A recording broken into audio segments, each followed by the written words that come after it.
All right, folks, I think I'm about 30 seconds late. I apologize for that.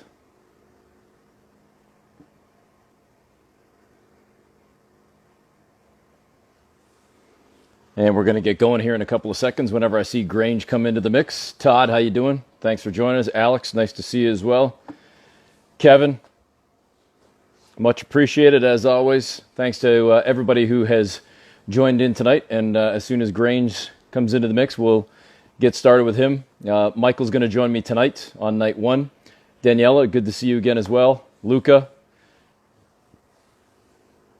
And again, Grange tonight. Sherman Hamilton tomorrow. And then on Thursday, Chuck Swirsky, Toronto Maple Leaf guy. I appreciate that. Thanks for the feedback. I'm glad you're enjoying listening to the show, and I've enjoyed doing it. I can't believe this week actually is going to mark 1 month. So this is the fourth week that we've been doing the show, and hopefully continue on for as many weeks, as many days as it takes. As I mentioned from the get-go, as much as I want to do the show, as much as I've enjoyed doing the show, I hope it comes to an end, only in the sense that it means that we are getting back to reality, and getting back to some sort of normalcy in the world, let alone in the sports world. I know he doesn't do a whole lot of Instagram, but I think we've probably figured this out. And here we go. Michael. Eric. I'm impressed that you figured this out, man. I don't know if you've done this before. Have you done one of these? I have done one with a friend of mine who does a golf one. Doug Laurie, Focus Golf Group, a Burlington guy. Okay. Oh, nice, nice. Yeah, so there you go. All right. Well, what I've been doing, Michael, I don't know if you've watched any of these. I'm sure you haven't because I know you're not on Instagram a ton. But I've been trying to just dig deep into whomever I have on, their past, their life, their career, not just talking current day and, however much we're growing beards and dealing with the pandemic. I'd rather look bigger picture. And let me start with you.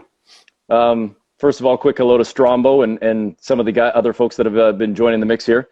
But where did it all start for you? If we go back to young Michael Grange, not necessarily grade school, elementary school, but in high school, and as you're now starting to kind of get some legs, get some experience under you as you start thinking about what your next step was in terms of university and what you might want to do with your life. Wow. I guess for me, I was two things I cared about, at that stage, and my kids are kind of in that stage now, I was really committed to basketball. I love to play. I wasn't particularly a good player, but was super passionate about it and wanted to play at university. And I was a good student. I was and was lucky at the high school I went to.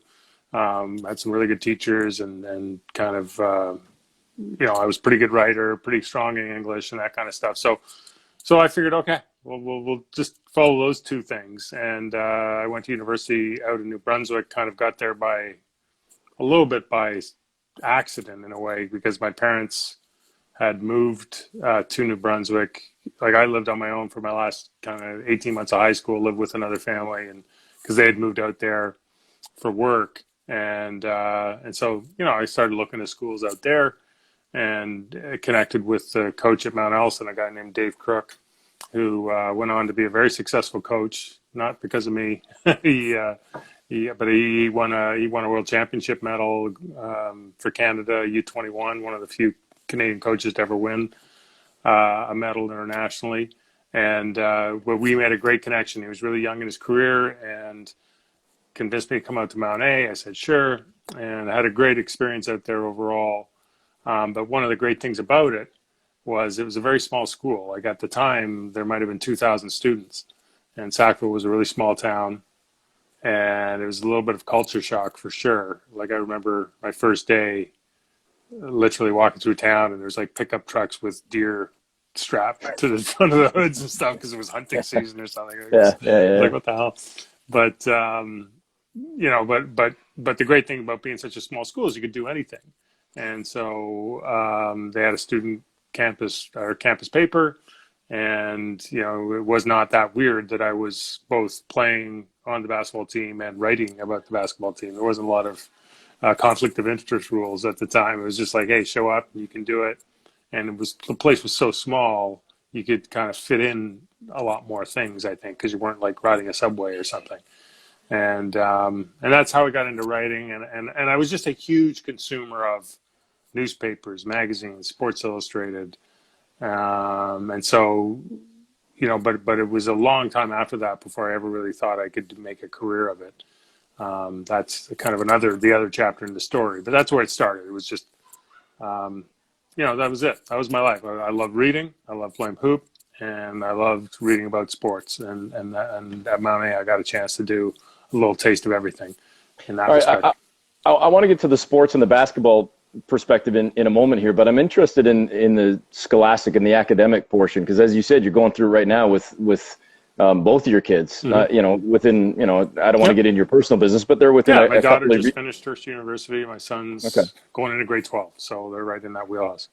I was just doing an interview earlier today with a Raptors podcast that's out there, and one of the guys was asking me, like, how'd you get your start? And I said, and I don't know if you agree with this, Michael, but I said, for me personally, it was, I knew, or at least I thought I knew, at a young age, a relatively young age, what I wanted to do with my life. And it turned out I was just lucky enough that what I thought I wanted to do turned out to be what I wanted to do. And as I went to school for journalism and broadcasting, it turned out, yeah, this is kind of what I want to do. And luckily enough, I was able to get to a certain point in my life and in my career. For you, as you say, you loved reading, you loved writing, but is this what you wanted to do? You wanted to be a writer, and that's you decided at an early age, or were you unsure of your path? Yeah, I was definitely unsure of my path, and I mean, I'm Irish and Irish Protestant, and so we're very pragmatic. There's not a lot of dreaming going on, right? Like, follow your passions. We didn't talk about that too much. It was more like, get a job. And so I did get a job after university, and I worked first in bars, and then I worked, but my first real career type job was I worked for the city of Toronto. I was a welfare worker. I was like 25 years old and telling people, what they had to do to get a welfare check or why they weren't getting one. And it was pretty eye-opening experience. But it was a very steady job, and I could have stayed there forever. But it was kind of, as I sort of got on my feet and kind of was independent and was kind of make my own way, I kind of gave myself the freedom to go, you know what, I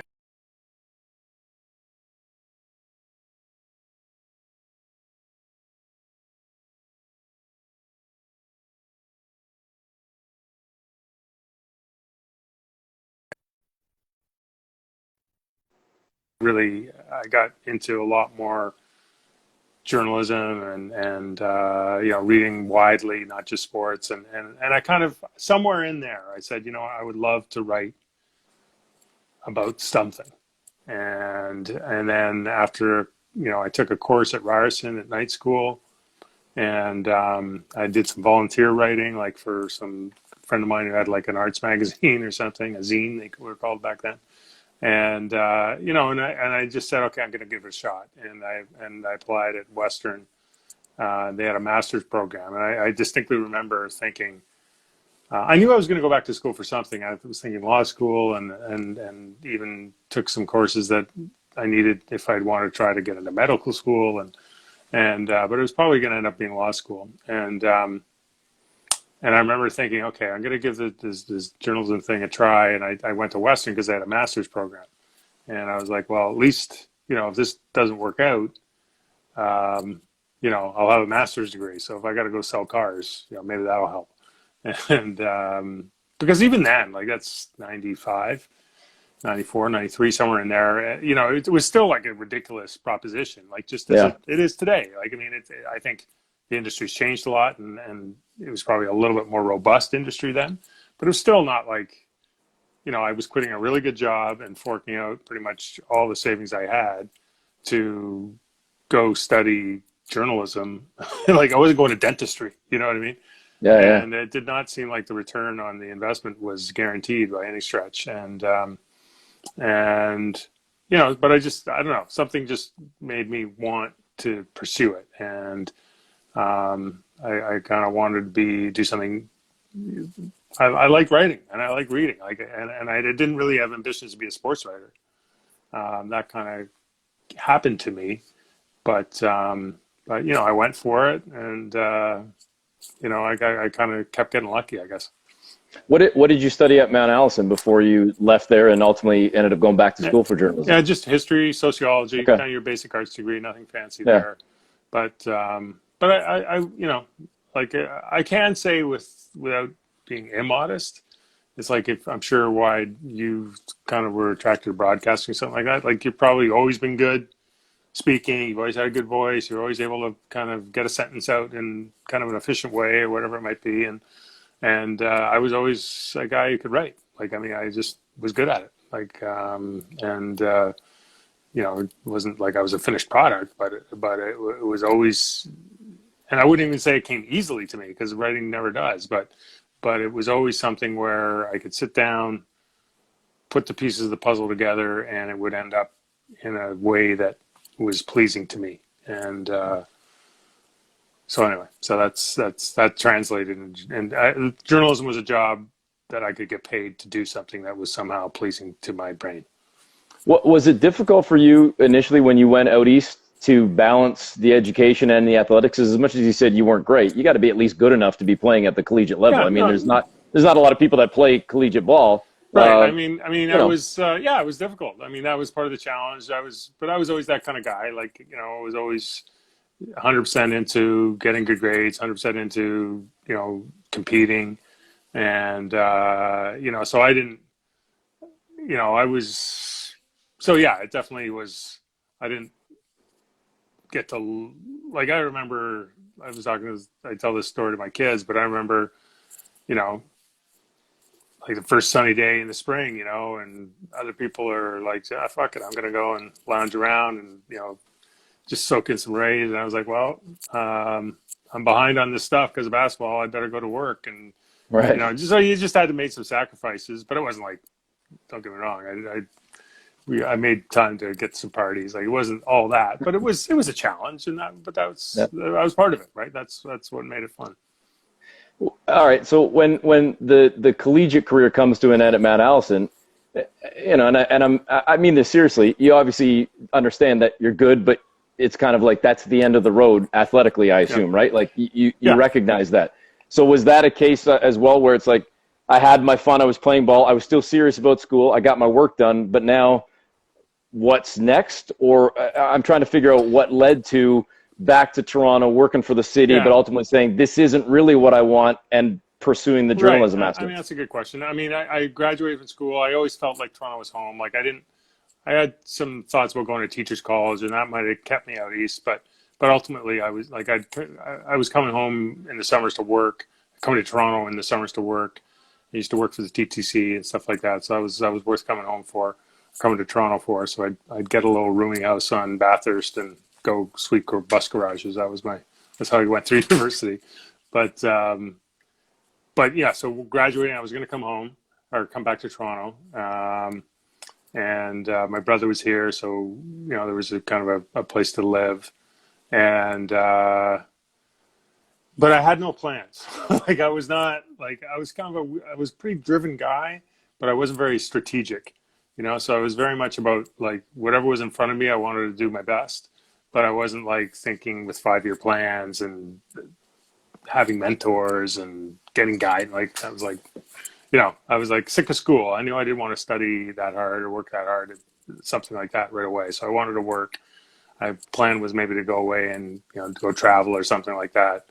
And I just ended up, But it was funny. It was the people don't remember, but there was a pretty serious recession in the sort of early '90s, and it Hmm. was really hard to find jobs. And so working in the bars was pretty good. I was making all right money.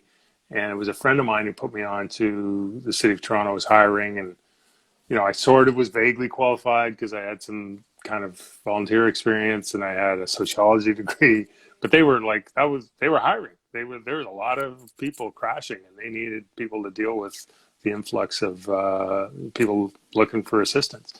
And so, so that was I kind of regret taking that job in a way because it sort of delayed me. But it was just so secure, and I'm Right. like, all right, I'll give it a shot. but it was a tough environment because I was, it was very, I learned a lot. Like there were some wild things doing that. Like I remember, I would do intake interviews. People come right out of prison, and you'd sit down. They'd have to, like, literally, they'd get a bus ticket out of Kingston, and they would, like, come to to the welfare office where I was working, and they do the interview, and like I'd be the first civilian they talk to. Like I remember talking to a guy. I believe he claimed to be the last person ever sentenced to death in Canada. Oh, Yeah, oh. he was, and he had just served like 25 or 30 years, or whatever, and he had shot a police officer in a robbery. And he told me he went on the run, and he was busted in the basement of a hotel bar basement, drinking a blue. The gig was up. And and he was sentenced to hang, because that's how they used to do it. This would have been, I guess, in the early '60s, I think. Yeah. And he was convicted, and he was supposed to die. And they repealed the death penalty at some point, and so he just served his sentence. And like I was like, really interesting. Did I ever tell you I went to Mount A? And and like just all sorts of wild stories like that. And so it was really interesting because I was it was all new to me. But after a few years, you're looking around, and you're like, no, I'm not in this for another 25 years. Like I'm just, which now I would be retired, but so I'm like, maybe I should have stayed. But So you were 24, 25 at the time you were doing this? Yeah, I was in my early 20s. Yeah. That must have been kind of daunting to be sitting across the table it was from. Totally daunting. It was ridiculous. Because you're a young dude. Yeah. I had very little life experience, and you'd literally be meeting people who were refugee claimants from various points of the world at that point. Every few years sort of has a kind of a hot spot, and you're trying to assess the validity of the claim to an extent. You're following the rules is what you're doing, but it was like, I think of it now, like, how would you like to be some dude who's, lost his job and their UI's run out, and, they're dealing with some 25-year-old with long hair saying, well, how's the job search going? Like, right. Come on. But it was it generally went very well. Like it was like I say, it was a very interesting experience. I don't regret it. But after a few years, I was like, okay, this isn't enough. I need to do more. And like I say, when it came to pursuing journalism, it was, it really was just consuming so much of it, and believing, I guess, at some level, I was like, I can do this. I think that's really what it was. It's like, I remember reading, it would have been Stephen Brunt as an example back then, or whoever. And I'd pick up the Globe and Mail or the Star, and I'd read it, and I go, I think I can do this. I think I can do it. And, foolishly enough, I bet on it. Right. And, and I got it, and it worked out. Like, it really worked out. I just had caught so many breaks, that, like my first, so I go to Western. And I've got actually it's framed up here. I have a story, a back page feature in the New York Times sports section on Eric Lindros, and the way that worked. So it was in 1994-95. As a journalism school, as the NHL was in a lockout, right. And a girl I was seeing at the time, her brother was buddies with Eric Lindros.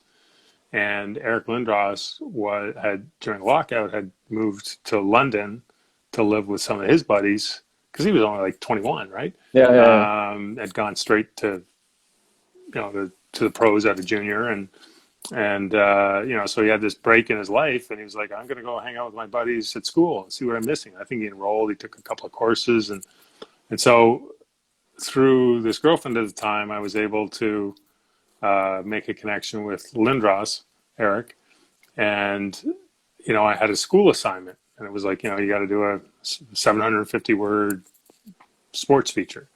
And so I reach out to Eric and I go, look, this is a school assignment, but listen, if you don't mind, like, it'd be a big deal if I could try and sell this somewhere. Like, he's like, no, that's all right. And he was awesome, man. We went and sat in like the Spoke, like the student bar at Western, and we talked for a long time.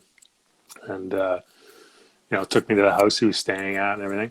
And it's like, it was an awesome story. And it was completely exclusive.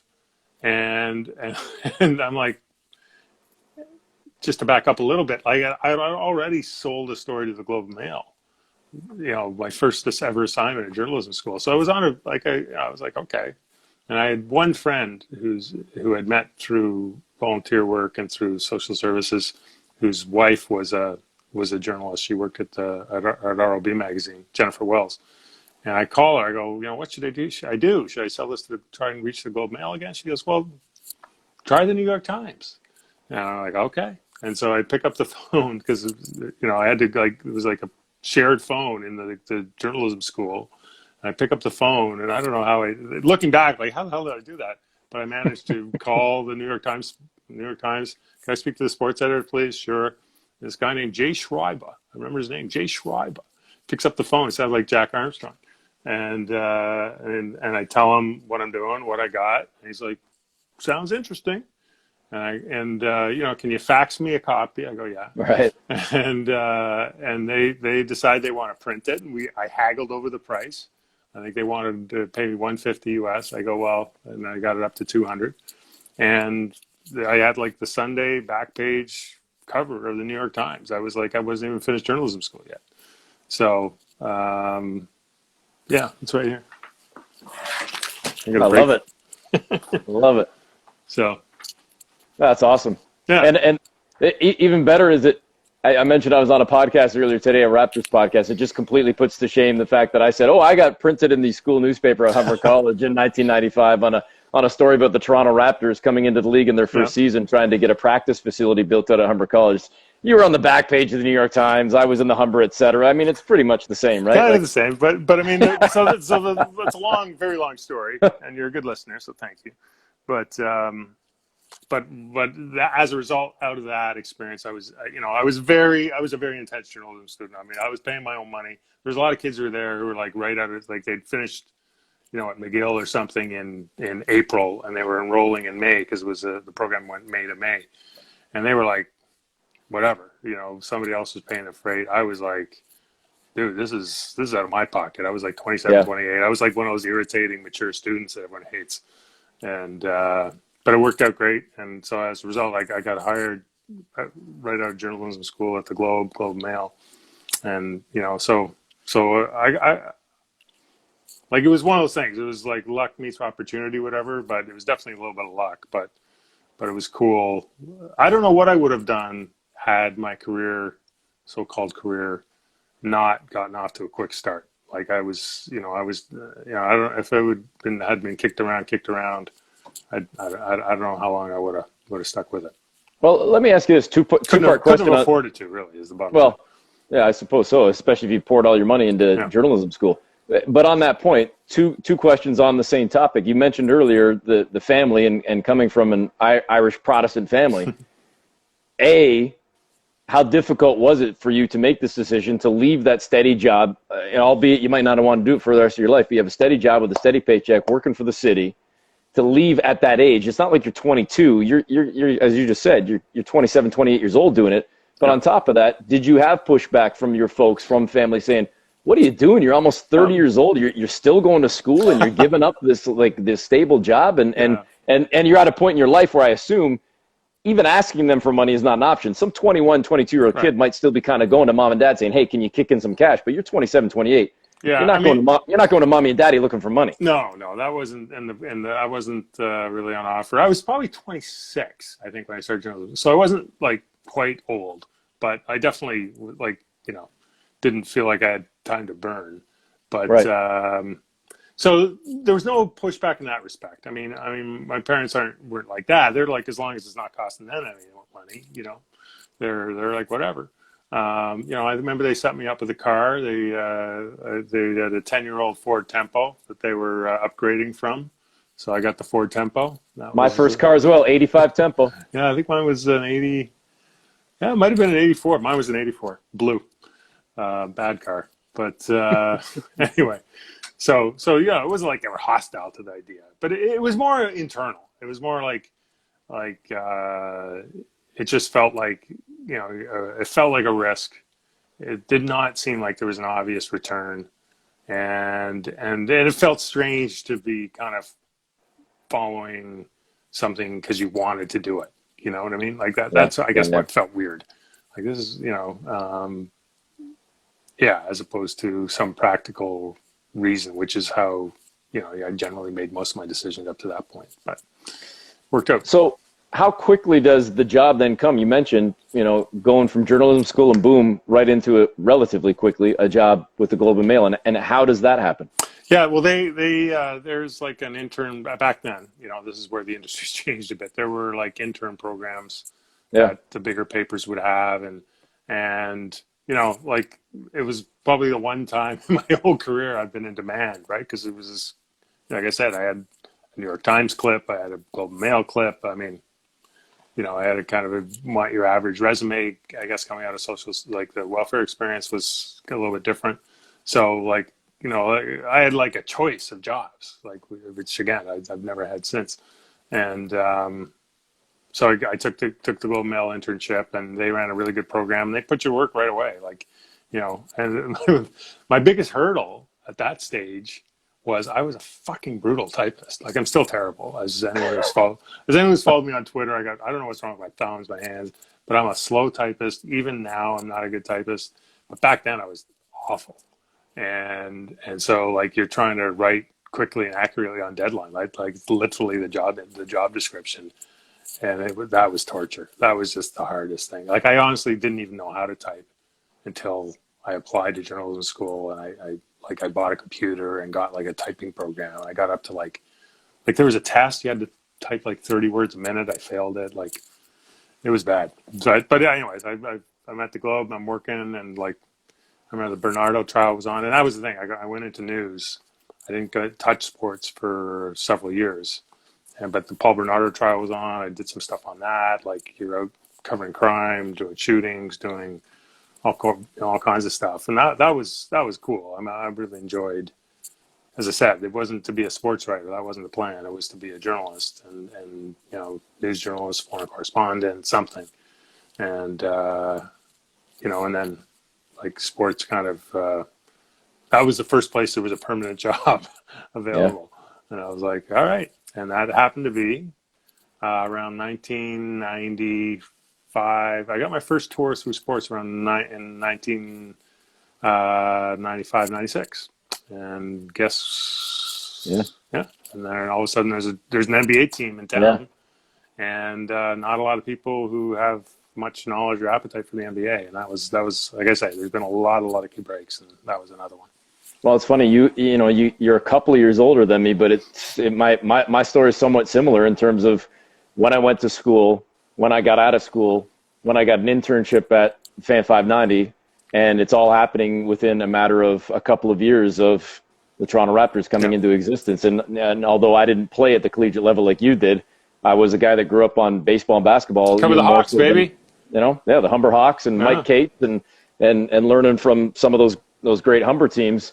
And all of a sudden, you're just like I just said it again earlier today. I've referenced that podcast now a few times. It's right place, right time, where you're given that, afforded that opportunity, which I don't think that would have happened had I come out 5 years earlier, or let alone 2 or 3 years earlier, or 2 or 3 years later. Because suddenly it's like, this basketball team, who knows if it's going to stick, and who knows if there's going to be enough fan interest, and do people really care about basketball in Toronto? This is a hockey town, and after hockey it's baseball, and the Jays just won back-to-back World Series. Nobody's going to pay attention to this purple dinosaur team, and the NBA, whatever. And that mantra, or that stigma, I should say, stuck for a long time around that team, until suddenly they started to show some positive signs with VC and finally cracking through to the playoffs. But if you came out around that time, there was a chance to get a foot in the door, whether it be in broadcasting, radio, TV, in newspapers, magazines, whatever, because there weren't a lot of people that really gave a whole ton about basketball. No, certainly within the newspaper environment, it would have been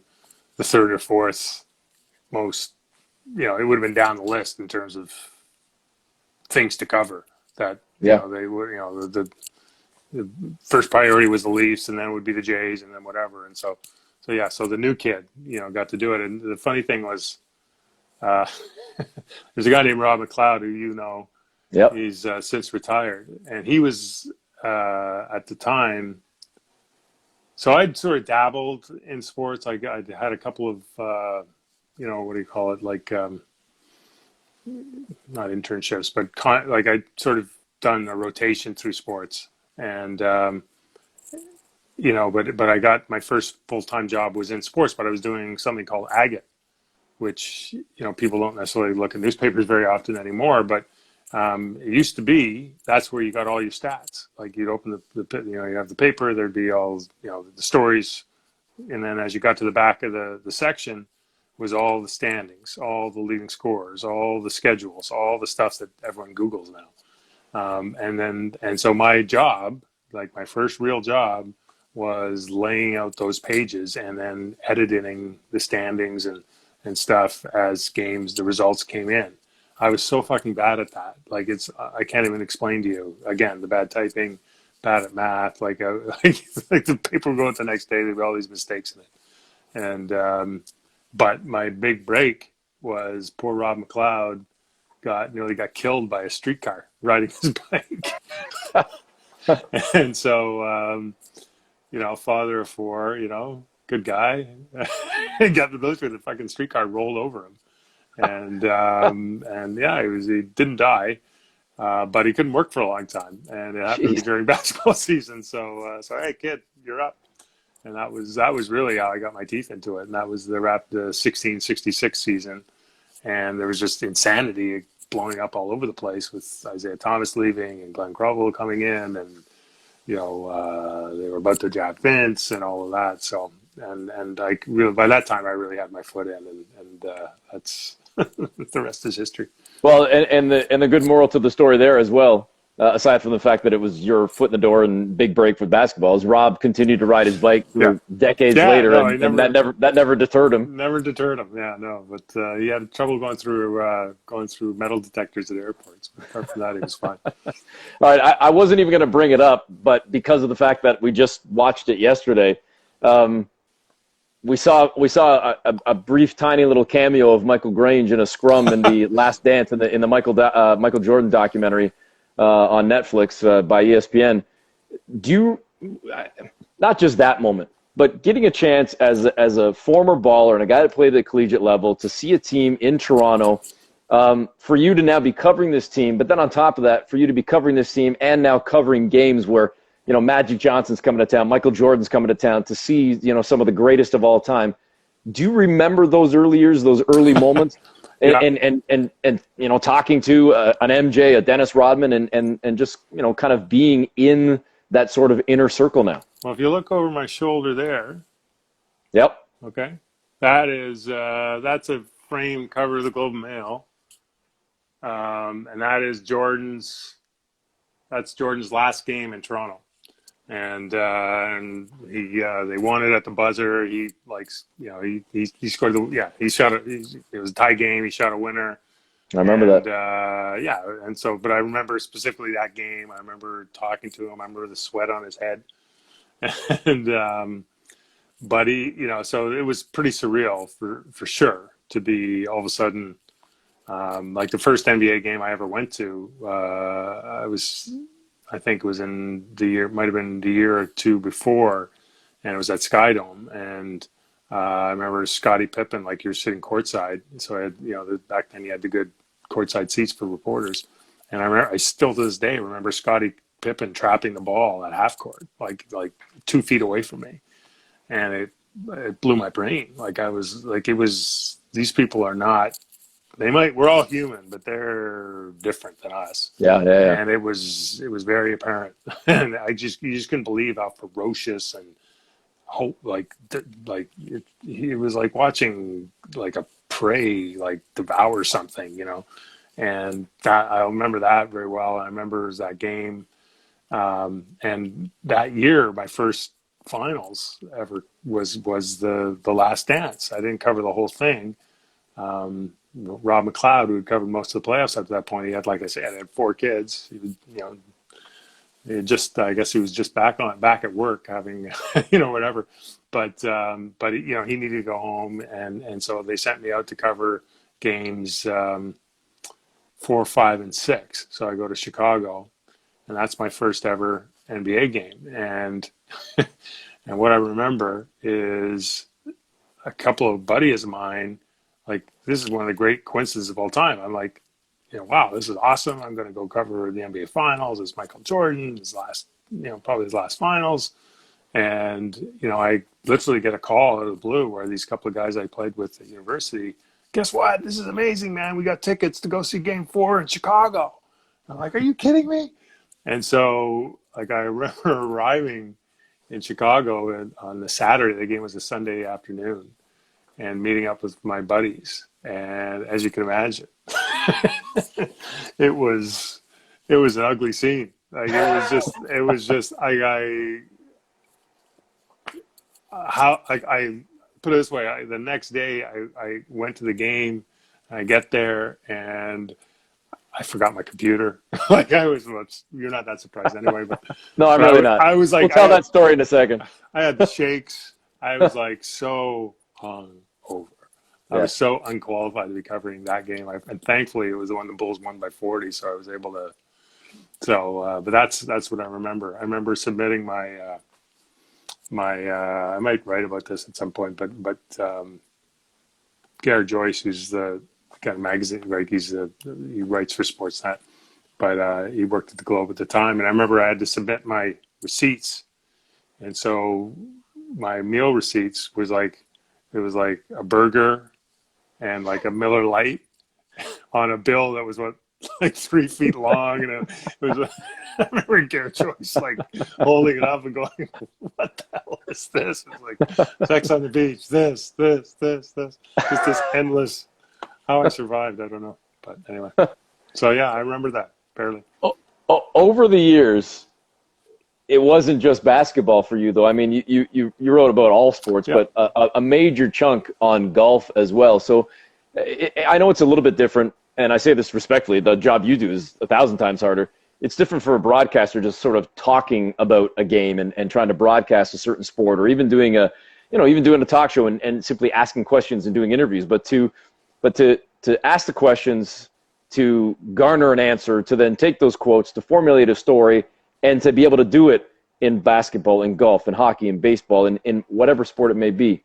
How difficult was that for you as a writer, evolving and becoming a better writer, to be a guy that could be a writer, a columnist, cover multiple sports, and still bring that same flair or that same style no matter what you were actually covering? Yeah, it was a learning process, and like, I do remember covering the first golf tournament I ever covered, and I'd never touched a club. Like, I barely watched it. I knew nothing about it, and I remember like having a phone, like the one buddy of mine who was into golf, and like it was Gary Player, because it was the Canadian Senior Open. So Gary Player, like one of the all-time greats. At least I knew that. And he's like going through his round and his scorecard, and he's saying, I got up and down for par, all these kind of golf terms. And I like literally phoned a friend of mine, and I said, what does this mean? I have no idea. And he kind of explained it to me. But that's how I started. But again, the short answer there is just as it would be if you were preparing for any interview or whatever, is you just sort of learn the lay of the land. You got to dive in. You got to kind of absorb as much as you can, as quickly as you can, and then once you have the outline of the subject, then you're just looking for story, right? And so early on, you try not to. What you can fall into is just saying something really stupid, and that's maybe where doing it in print is a little easier than in broadcast, because broadcast you get one chance, right? You say it, it's out there, and wow, that was dumb. Whereas in print, you can kind of look at it, you can double check it, and you can usually save yourself most of the time. And then, so it took a couple of years to kind of get comfortable. But again, timing's everything, because that was, Tiger Woods was in ascendance, and Mike Weir in Canada was kind of really emerging as one of the great athletes of the last 50 years. And so to be able to go over all around the world and cover those guys was really fun. I got really into golf as a result. I'd never played it growing up. So that was kind of my thing. I mean, it's funny when you throw it out there, right? Like in the winter, I got to hang out and watch basketball. In the summer, I got to go hang out and watch golf. Like, yeah, it's not a bad life.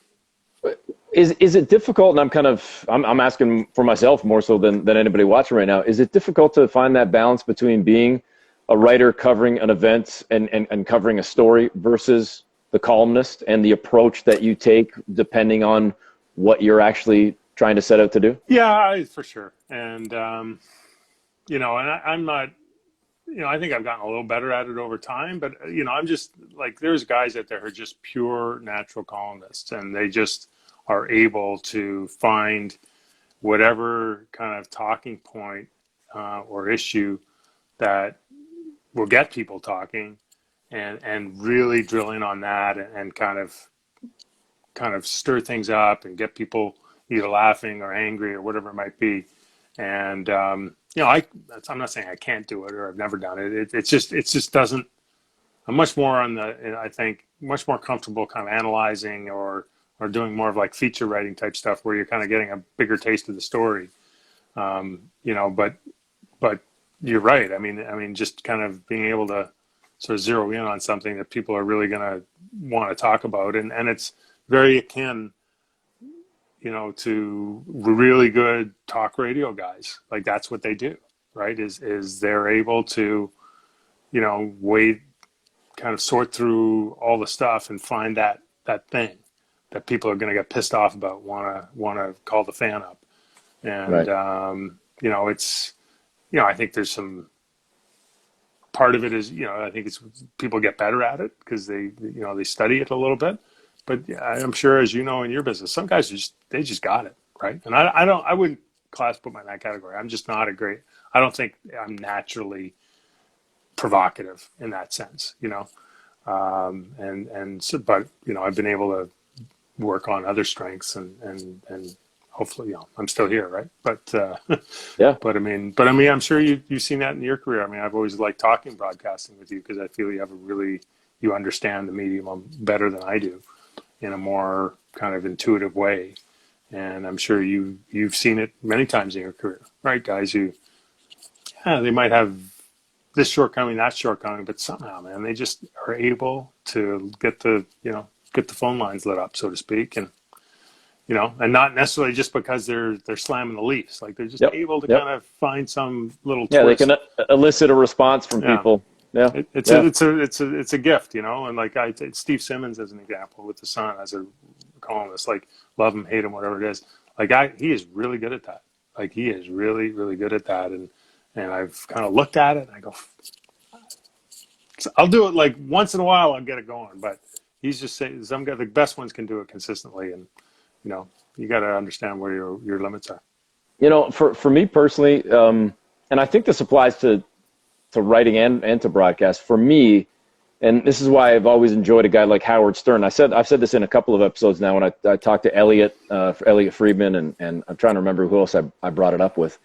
But forget the TNA and the sex, drugs, and rock and roll component of Howard Stern.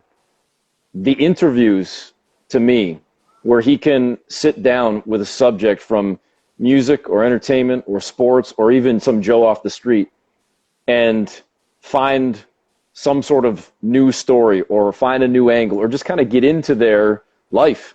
That's what I find more interesting, and that's what I've enjoyed about sports radio right now. I mean, talk radio in general, but I'll be honest, hey, you and I, we work for Sportsnet. I'm listening to the Fan 99% of the time I turn on the radio. I'm sure the folks at TSN are doing a fine job as well. But what I'm hearing right now on the Fan 590 is some of the best radio I've heard in years because we're not talking about the X's and O's from last night's game or looking ahead to the next game and what you need to improve upon or what you need to do better or what you did poorly or whatever. It's not just game to game. It's human interest. It's people's lives. It's what they're doing right now through the the lockdown and the pandemic. It's reliving memories. It's just looking big picture at stuff. And that's where I think for me, and I'm not trying to blow smoke here with you, when you and I work together and you are working on an article and you and I have listened to the same scrum and I've heard the same quotes, but I'm putting together a little 90-second piece for TV, or I'm using that audio and using it for a radio segment that I might be doing. But then all of a sudden the next day or 5 hours later, I see your column, you tweet out the link or something, and I heard the exact same information, and I did not think the angle that you did, or I didn't come at it the way that you did, and I marvel at that because I'm like, I don't know if I could have just taken that, sat down and been like, all right, I'm going to bang out 500, 750 words right now and come at it from multiple layers and multiple angles. And that's to me where, to me, the writer, as much as I've done some writing in my career, certainly not anywhere near the extent that you have. And I marvel at that, how you can put something together in 4 or 5 hours, let alone 2-3 hours in the midst of a game story, and find those layers of the onion to peel back in like immediate time on a deadline. I'm blown away by that.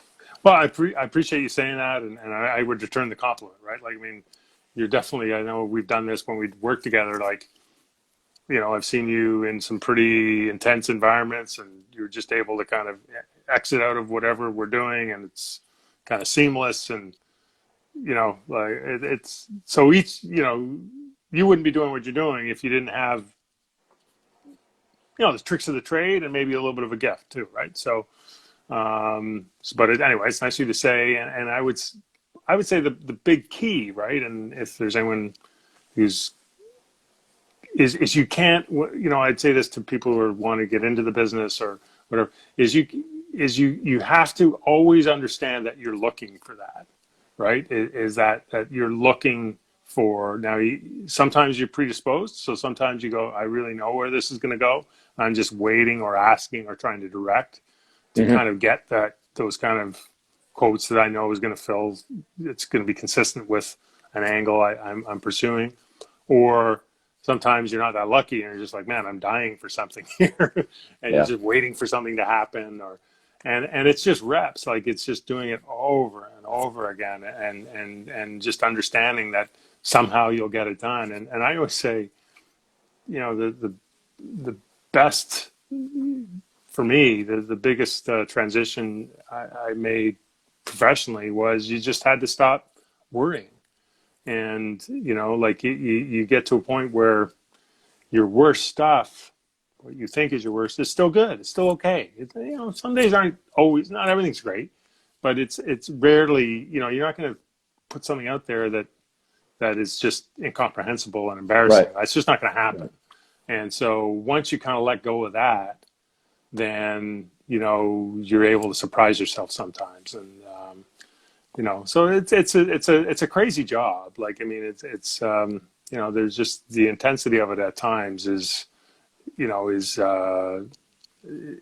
look, it's certainly not frontline service work in a pandemic at all, but you know, that combination of trying to, you know, get something done in very short order on a deadline and is, you know, it's kind of an adrenaline rush, right? And when you pull it off, it feels pretty good. And when you pull it off, you know, around, as we both had that experience, say last year during the finals and moments when, you know, a lot of people really care about what's going on. It's good. I mean, it's there's a lot of things going on, but it's when it works out, it feels pretty good.